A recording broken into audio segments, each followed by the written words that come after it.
Hello hi అండి, అందరూ ఎలా ఉన్నారు? ఇవాళ ఈ వీడియోలో ఈపీఎఫ్ ఖాతాదారులకి ఒక ఇంపార్టెంట్ విషయం అండి. అంటే యూఏఎన్ నెంబర్ని మనము ఎట్లా యాక్టివ్ చేయాలి అనే విషయం మీద మీకు ఒక చిన్న డెమో ప్రాసెస్ని చూపిస్తాను అనమాట. అయితే వీడియోకి వెళ్ళే ముందు ఇలాంటి విషయాలు మీరు మరింత తెలుసుకునే వీడియో కింద సబ్స్క్రైబ్ బటన్ ఉంది, దాన్ని ట్యాప్ చేసి మన సబ్స్క్రైబ్ చేసి పక్కన ఉన్న బెల్ బటన్ని యాక్టివేట్ చేయండి. అండ్ అంతే కాకుండా లైక్ చేసి మన ఛానల్ని సపోర్ట్ చేయండి. ఇక టాపిక్ని స్టార్ట్ చేస్తే కనుక మనము యూఏఎన్ నెంబర్ని యాక్టివ్ చేయాలంటే అసలు ఎలా యాక్టివ్ చేయాలి, ఎక్కడ యాక్టివ్ చేయాలి అనే విషయాలు తెలుసుకుందామండి. ఎందుకంటే చాలామంది అట్ ప్రజెంట్ అడుగుతున్నారు, ఓకేనా, యూఏఎన్ నెంబర్ని ఎట్లా యాక్టివ్ చేయాలని చెప్పేసి. మనకి ఏంటంటే ఈ ప్రజెంట్ ప్రాసెస్ ఎట్లా ఉంది అనే విషయం మీద మాత్రమే ఈ వీడియో చేయడం జరుగుతుంది. అంటే బిగినర్స్ ఉంటారు కదా, మన ఛానల్ రెగ్యులర్గా ఫాలో అయ్యే వాళ్ళకి అర్థమవుతుంది, కానీ కొత్త వారికి అర్థం కాదుగా, అందుకని చెప్పేసి నేను దీని గురించి చేస్తాను. ముందుగా మీరు ఏం చేస్తారంటే EPFindia.gov.in అనే వెబ్సైట్లోకి ఎంటర్ అవ్వాలండి, ఓకేనా. ఎంటర్ అయిన తర్వాత ఇక్కడ మనకి కేవైసీ అప్డేషన్ మెంబర్ అని చెప్పేసి కనిపిస్తుంది సారా.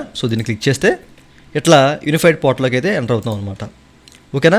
అయితే లాస్ట్ వీడియోలో మీకు ఏంటంటే అసలు ఒక యూఏఎన్ నెంబర్ని మనం ఎట్లా ఫైండ్ చేయాలి, ఓకేనా, అంటే మన ఆధార్ మీద జనరేట్ అయిన ఒక యూఏఎన్ నెంబర్ని లేదా మనం పోగొట్టుకున్న ఒక యూఏఎన్ నెంబర్ని ఎట్లా వెతుక్కోవాలి అనేసి చెప్పాను. వీలైతే కనుక ఆ వీడియోని మీకు డిస్క్రిప్షన్లో ప్రొవైడ్ చేస్తాను, లేదనుకుంటే అండర్ స్క్రీన్లో వదిలేస్తాను, చెక్ చేసుకోవచ్చు మీరు, ఓకేనా. ఇప్పుడు మనం యూఏఎన్ని యాక్టివ్ చేయాలి, మన దగ్గర ఒక యూఏఎన్ నెంబర్ ఉంది, దాన్ని యాక్టివ్ చేయాలి. మీరేం చేస్తారంటే మనకి ఏంటంటే ఇంపార్టెంట్ లింక్స్ దగ్గర యాక్టివేట్ యూఏఎన్ అని చెప్పేసి ఒక ఆప్షన్ కనిపిస్తుంది అనమాట, ఓకే. దీన్ని మీరు క్లిక్ చేసి ఓపెన్ చేయాలి. ఓపెన్ చేయగానే ఈ విధంగా మీకు చూపిస్తుంది అనమాట. మీకు ఇట్లా కొన్ని ఆప్షన్స్ అయితే కనిపిస్తాయి: UAN, member ID, Aadhaar, name, date of birth, mobile, అలాగే క్యాప్చా అని చెప్పేసి. అయితే కొన్ని సూచనలు అయితే మనకి ఇచ్చారండి. అసలు ఒక యూఏఎన్ నెంబర్ని యాక్టివ్ చేయాలంటే మనం ఏం పాటించాలి అనే దాని గురించి కొన్ని సూచనలు ఇక్కడ మనకి ఇవ్వడం జరిగింది. మీరు ఇక్కడ క్లియర్గా చదువుకోవచ్చు. మెయిన్లీగా ఏంటంటే మన దగ్గర యూఏఎన్ నెంబర్ తప్పనిసరిగా ఉండాలి, ఓకేనా. మన పేరు మీద, మన ఆధార్ మీద ఒక యూఏఎన్ నెంబర్ అనేది జనరేట్ అయ్యి ఉండాలి. అలాగే మన దగ్గర Aadhaar number, name, date of birth, okay. మన సంవత్సరం name, date of birth, Aadhaar number ఇవన్నీ కూడాను ఈపీఎఫ్ రికార్డులో ఎంటర్ అయ్యి ఉండాలన్నమాట. అర్థమైందండి? Aadhaar number, name, date of birth అనేది మన సంవత్సరం డీటెయిల్స్ అనేవి ఈపీఎఫ్ రికార్డులో పొందపరిచి ఉండాలి, అంటే అందుబాటులో ఉండాలన్నమాట, ఎంటర్ అయ్యి ఉండాలి. అండ్ ఆ తర్వాత మనకేంటంటే ఆధార్కి మొబైల్ నెంబర్ తప్పనిసరిగా లింక్ అయి ఉండాలి.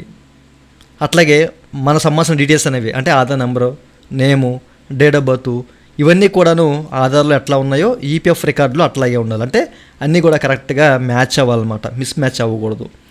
ఇట్లా ఉంటేనే మీరు ఒక యూఏఎన్ నెంబర్ని ఇక్కడ యాక్టివ్ చేసుకోగలరు అని చెప్పేసి చెప్తున్నారు అన్నమాట.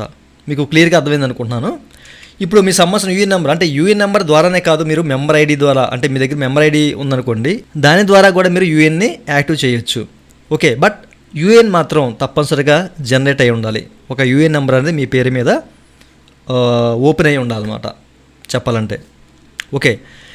మెంబర్ ఐడి ద్వారా, అలాగే మీ దగ్గర యూఏఎన్ ఉంటే యూఏఎన్, మెంబర్ ఐడి ఉంటే మెంబర్ ఐడి, ఈ రెండింటి ద్వారా మీరు యాక్టివ్ చేసుకోవచ్చు. అట్లాగే ఆధార్ నెంబరు తప్పనిసరిగా ఎంటర్ చేయాలి, నేము ఎంటర్ చేయాలి, డేట్ ఆఫ్ బర్త్ ఎంటర్ చేయాలి, మొబైల్ నెంబరు ఎంటర్ చేయాలి.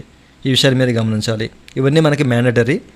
ఇవన్నీ కూడా మనకి ఈ యొక్క ఈపీఎఫ్ రికార్డులో ఎట్లయితే ఉన్నాయో డీటెయిల్స్ అట్లానే, ఓకేనా. అట్లానే మనం కరెక్ట్గా ఎంటర్ చేయాలన్నమాట, లేకపోతే మిస్ మ్యాచ్ అవుతుంది. ఆధార్ డేటా బేస్ ప్రకారం, అలాగే మన ఈపీఎఫ్ రికార్డ్స్ ఎట్లా ఉందో డేటా, అవన్నీ కూడా మిస్ మ్యాచ్ అవ్వకుండా చక్కగా ఉండాలి. అండ్ మీరు ఇచ్చే డేటా కూడా వాటిని పోలి ఉండాలన్నమాట, అంటే అక్కడ ఎట్లా ఉందో అట్లానే ఇవ్వాలి. విషయాలు మీకు క్లియర్ అర్థమేదా? నేమ్ ఇచ్చారనుకోండి, నేమ్ ఎట్లా ఉంది ఆధార్లో అట్లానే ఎంటర్ చేయాలి, ఓకే. అండ్ ఆ తర్వాత అక్కడ క్యాప్చా ఎంటర్ చేయాలి. అండ్ మీకు చెక్ బాక్స్ ఉంది కింద, ఈ చెక్ బాక్స్లో టిక్ చేసుకొని గెట్ అథెంటికేషన్ ఓటీపీని క్లిక్ చేశారనుకోండి, మీకు ఓటీపీ అనేది మీ మొబైల్ నెంబర్కి అయితే వస్తుందన్నమాట. అంటే ఆధార్ లింక్ అయిన మొబైల్ నెంబర్, అంటే ఈపీఎఫ్ లింక్ అయిన మొబైల్ నెంబర్ ఏదైతే ఉందో, మెయిన్లీ మనకి ఆధార్కి లింక్ అయిన మొబైల్ నెంబర్ ఏదైతే ఉందో దానికి ఓటీపీ అయితే వస్తుందన్నమాట. ఆ ఓటీపీని మీరు ఎంటర్ చేయాలి. ఓటీపీకి సపరేట్ బాక్స్ కూడా మీకు వస్తుంది ఎంటర్ చేయడానికి.